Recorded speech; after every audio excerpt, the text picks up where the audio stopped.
Okay, here we are at our province menu. This is where I have set up and personalized all these different provinces. This is a fractured nation of different cultures and kingdoms and kings. Here is our province, Phendzvolk, of the Caden culture. We have our capital, Phendzvolk, and our two villages, our two towns, which will pay us tribute, I don't know, like once a month, once a week, something like that. They will be sending us rutabaga and iron. Rutabaga is basically just your turnip. You know, it's the abundance of the land. Everyone eats it, and people can get sick of it pretty quick. So this is the Scandinavian region to the north here. Here's our neighbors to the west, Iceland with your chieftain Floki. All Caden culture. All the Scandinavian kingdoms, chieftains are going to be Cadens. To the north of us is Greenland with Eric the Red, following Norway with King Fairhair. Then we have Sweden with your Ragnar. Here is Denmark with the legend Gorm the Old, the very first king of Denmark. To the south, we have our England, well, a fractured England of 1, 2, 3, 4, 5, 6, 7 kingdoms. Look at that. To the north here, we have our Bamber, our Bebember, Uhtred's Bebember, and he will be Caden since he is Dane at heart, you know. So he will constantly be conflicting between our culture and the English culture, since he can't make up his mind on who to help and who to be.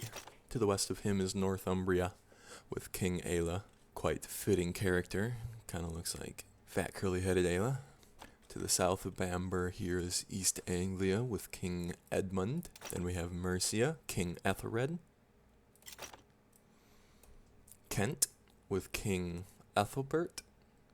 This is all the Varn culture. All of England will be Varn, except for Bamber, of course. So these will be our enemy throughout. We plan on just burning all this to the ground. It's going to be very difficult. Maybe we can get it done. Here we have Mercia with your Ethelred, the pretty boy, young, evil little man. And then, of course, we have our famous Wessex with King Alfred. I was torn to start with King Edmund and have Alfred as his son, but we probably won't be able to actually see what's going on way over here until Edmund's long past or a grown man, so we won't be able to name his son. So we're just going to start with Alfred.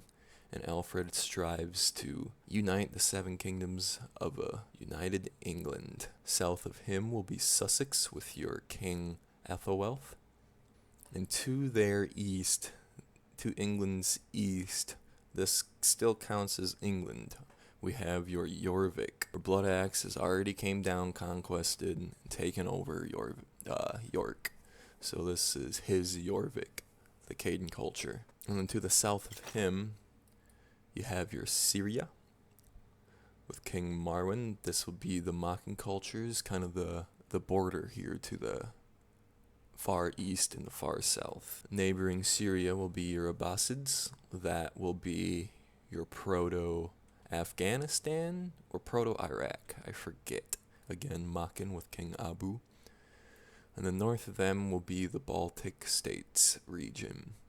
First up here is Estonia with King Ingvar, and these will be Caden culture since they are Nordic countries. Now I understand that a lot of these places didn't have their names yet, so the world here is going to be my fantasy 8th, 9th century Scandinavia, England, Europe, and then your southern and eastern regions, your Asias and whatnot. So in the 8th and 9th century, we didn't have a Denmark, we didn't have a Scotland and an Ireland and a Russia yet, but just for the sake of fantasy and being able to make sense of it while we're in there, that's just what it is. So here's Estonia with Ingvar, and then Latvia with Gorno, Lithuania with Mindaugas. Those are your 3 Baltic states.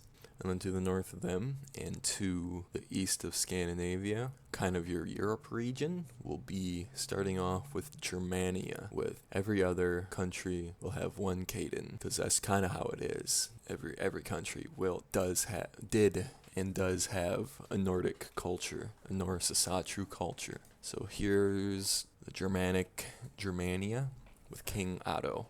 To the north of him, we have your Scotland, and the Europe region will be the culture of Tenea. Scotland's king is Constantine. Here's the Rus with Ivan. To his south, we have your Ireland with King Mael. Now to the far east, we have China with King Tang, also the Makan. South of him would be Mongolia with King Khan, the man himself who got around. There is your fractured nation. So, in review, we have our Scandinavian Caden culture. To the south of them, we have our English Varn culture, the xenophobe of Caden. And then to the east of the Scandinavian region, you have your Europe region with the Tenean culture, which will be Caden's friends, more or less. But we're going to be striving to be 100% Caden cultured nation. And then to the east of our Teneans will be our Makans with your Asian kind of region.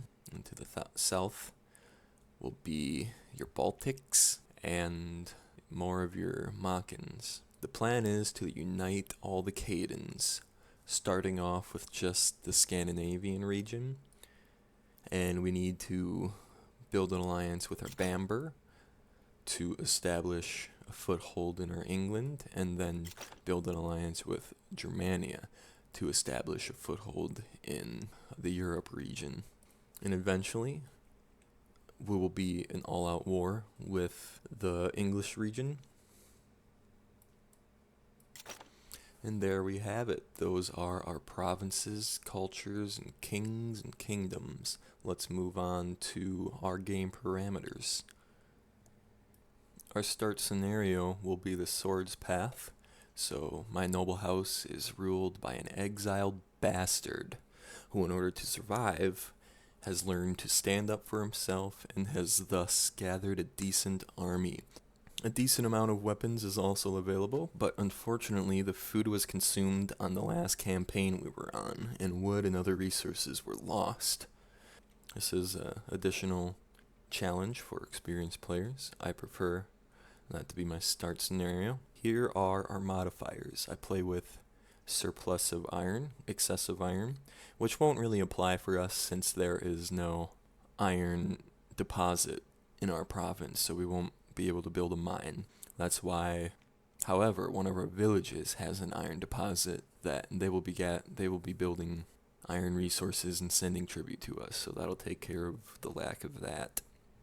Since this is a very fractured barbaric time, everyone stays very true to their own cultures, so everyone's going to be hating and liking each other a little bit more.